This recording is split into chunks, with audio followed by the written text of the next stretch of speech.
साधन विकत घेता येतात, सुख विकत घेता येत नाही. अमरत्व पैशाने विकत घेता येत नाही. आणि जर अमरत्व पैशाने विकत घेता आलं असतं तर धीरूभाई अंबानी आताही तुम्हाला पाहायला मिळाली असती. बाकीच्यांचं जास्त पैशाने अमरत्व सुख समाधान कृतार्थता प्राप्त होता येत नाही. हा फक्त सुखाची साधन विकत घेता येतात.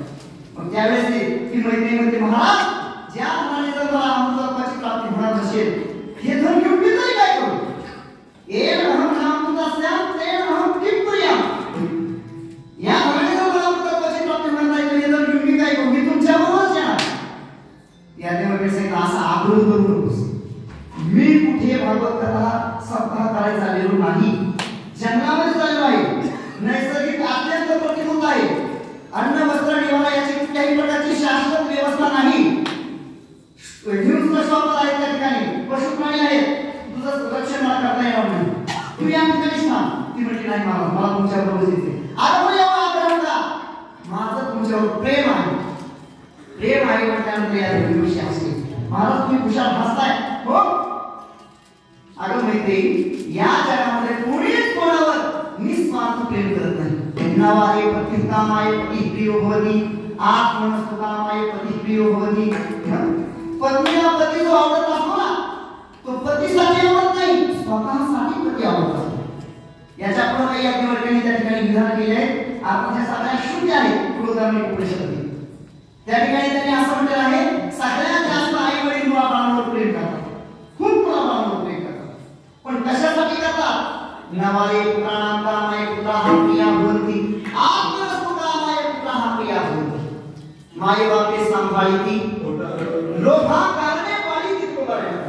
आई वडीलचे मुलाबाळांवर प्रेम करतात. ते मुलाबाळांकरिता नसून स्वतःसाठी त्यांच्यावर प्रेम करतात. पुढे त्यांनी सांगितलं, काही माणसं फार लोकांवर प्रेम करतात.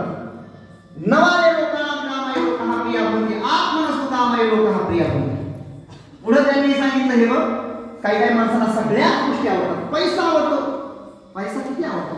ज्ञानोबा सांगतात, जीव जावो परी नुमसे ठेवीला ठावो. काही माणसाचं इतकं द्रव्यावर प्रेम असतं की जीव जातो. पण आपण ज्या ठिकाणी धन ठेवलेलं आहे, ज्या बँकेमध्ये धन ठेवलं आहे, ते आपल्या मुलाबाळांनाही सांगत नाही. एवढं प्रेम पैशावर करतात. पण त्यांना विचारा, एवढं प्रेम पैशावर कशासाठी करतात?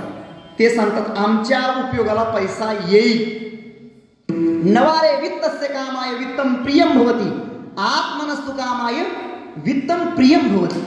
हे सगळं ऐकल्यानंतर त्या ठिकाणी महाराज ती मैत्री एकदम स्तब्ध झाली. तिला काय बोलावं, काय उत्तर द्यावं, काही सूचना केलं. थोडा वेळ शांत झाली आणि ती म्हटली, महाराज एक प्रश्न विचारू का? विचार म्हटले. अर्थात ती एका पंडिताची पत्नी होती, विदुषी होती. काय प्रश्न आहे, विचार. ती म्हटली, मला सांगा महाराज. ठीक आहे, मी जे तुमच्यावर प्रेम करते ते माझ्यासाठी प्रेम करते. पण आतापर्यंत तुम्ही जे माझ्यावर प्रेम केलेलं आहे, आतापर्यंत हा सगळा आपला संसार गाडा इथपर्यंत